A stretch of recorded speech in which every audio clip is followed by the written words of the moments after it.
Donald Trump is officially setting the stage for his own conviction. Today, outside of the Manhattan courthouse, he said that not even Mother Teresa could beat these charges, which is a roundabout way of admitting that he himself will not be able to beat these charges. Before I play the clip, I just want to point out that Mother Teresa didn't sleep with the porn star and then make illegal, fraudulent hush money payments to cover that up. But that's obvious. Watch this clip. In listening to the charges from the judge, who's, as you know, very conflicted and corrupt, because of the confliction, very, very corrupt. Mother Teresa could not beat these charges. These charges are rigged. The whole thing is rigged. The whole country's a mess between the borders and fake elections, and you have a trial like this where the judge is so conflicted he can't breathe. He's got to do his job, and it's not for me, that I can tell you. It's a disgrace, and I mean that. Mother Teresa could not beat those charges, but we'll see. We'll see how we do. I give it about 48 hours until we see MAGA sycophants comparing Donald Trump to Mother Teresa. But Trump continues to peddle this lie that Judge Merchan is somehow corrupt or conflicted when we know that is not the case, and that has been disproven time and time again throughout the trial. Even right when the trial started, Judge Merchan didn't allow in a lot of evidence that he deemed prejudicial towards Donald Trump. He didn't allow in the Access Hollywood tapes. He didn't let the prosecution talk about how Melania had just had a child when Donald Trump cheated. Over and over, we have seen Judge Merchan not allow evidence in that would be bad for Donald Trump. Over and over, we have seen Judge Merchan give wins to Donald Trump's legal team. Judge Merchan is not corrupt whatsoever. Donald Trump is clearly just priming his fan base in the same way that Donald Trump Jr. is. Take a look at this clip from yesterday of Donald Trump Jr. outside the courtroom on the verge of tears. Watch this. Right? Because he's been gagged. The President of the United States is not allowed to exercise his First Amendment rights in New York City in this day and age. Another lie and complete distortion of events. Donald Trump is more than allowed to exercise his First Amendment right. We see him doing that every single day, and it's getting pretty annoying. But what Donald Trump isn't allowed to do is attack Judge Merchan's daughter, attack members of the court, and attack their family members. And this is standard for every single legal trial. What's not normal is for a defendant to be raging on social media all day and all night and attacking everybody in his line of sight. But of course, Donald Trump believes that he deserves special treatment and should be above the law and above these gag orders, but in the same breath will say that he is a political outsider and is just like you and I, while also thinking that he deserves special treatment. Take a look at this clip of Donald Trump's campaign advisor, Jason Miller, talking to cameras outside the courtroom and raging at the fact that Robert De Niro gave a pretty good speech yesterday. And the best that Biden can do is roll out a washed-up actor. And don't worry, my remarks will be shorter than The Irishman. I won't make you suffer for 3 hours. But the best they can do is roll out a washed-up actor. And today we saw MAGA sycophants outside the courtroom drawing paintings of Donald Trump beating up Robert De Niro. Watch this.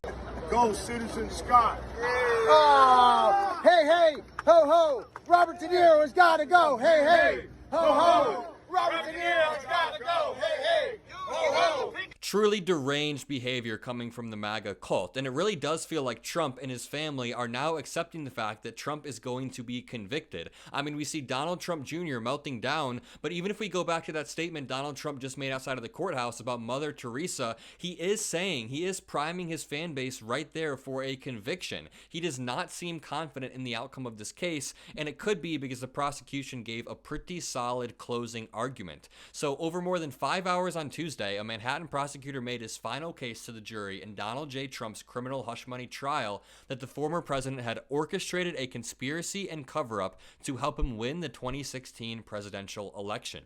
The prosecutor, Joshua Steinglass, argued that 20 witnesses called to the stand and evidence presented during 6 weeks of testimony had shown that Mr. Trump was guilty of 34 felony counts of falsifying business records. The charges stem from his repayments made on the eve of the 2016 election of hush money that silenced a porn star's account of a sexual encounter a decade earlier. Mr. Steinglass wove a sweeping story of how Mr. Trump, with help from the National Enquirer and his former fixer Michael Cohen, among others, sought to bury negative news stories about Mr. Trump in the days and months before the election. One effort included the catch and kill operation to buy the silence of Stormy Daniels, the porn star, which Mr. Steinglass said kept the American public from knowing about her account when they voted. Joshua Steinglass said, quote, "This scheme, cooked up by these men at this time, could very well be what got President Trump elected. This was overt election fraud, an act in furtherance of the conspiracy to promote Mr. Trump's election by unlawful means." A deal with Ms. Daniels took on urgency, he said, following the leak in October 2016 of an Access Hollywood tape that captured Mr. Trump bragging about grabbing women's genitals.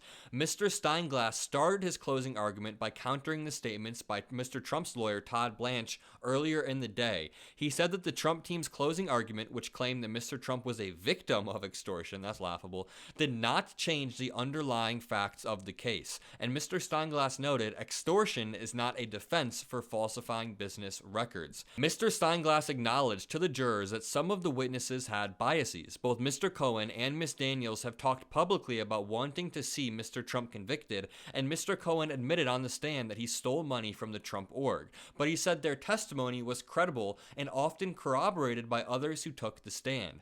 "I'm not asking you to feel bad for Michael Cohen," Mr. Steinglass told the jury. "He made his bed." At the end of the marathon day, just before 8 p.m., Mr. Steinglass said that while the former president is a former president, the law applies to him the same as it does to everyone else. So after this very, very good closing argument from the prosecution, Donald Trump does not seem too confident in his chances. And I'm guessing that we'll see Donald Trump begin to squirm and become increasingly more unhinged online and in his interviews as the week goes on and the jury continues to deliberate, and as the realization sets in that Donald Trump will soon be a convicted criminal. We are going to see him prime his fan base more than he ever has by posting a bunch on Truth Social. He just made a post that reads, "I don't even know what the charges are in this rigged case. I am entitled to specificity just like anyone else. There is no crime." And Ron Filipkowski responded, "Trump sleeps through jury instructions, then wakes up and wants to know